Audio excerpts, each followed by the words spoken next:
క్రైస్తవుడు ప్రేమ కలిగిన వాడుగా బ్రతకాలి. క్రైస్తవులు దేవుని ప్రేమను అనేకులకు చూపించాలి. అది మాదిరి. మన ప్రభు అయిన యేసుక్రీస్తు వారు చెడ్డవారి మీద ఆయన ప్రేమను చూపించాడు, మంచివారి మీద ఆయన ప్రేమను చూపించాడు, అందరి మీద ఆయన ప్రేమను చూపించాడు. ఆయన ప్రేమ కలిగిన దేవుడు. ఆయనలో ఉన్న మాదిరి దేవుని పిల్లలమైన మనలో కనబడుతుందా?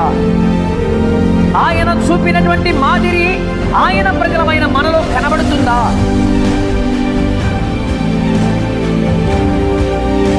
ఆయన పిల్లలంగా సహోదర ప్రేమను చూపించే విషయంలో మాదిరిని కనుపరచాలి.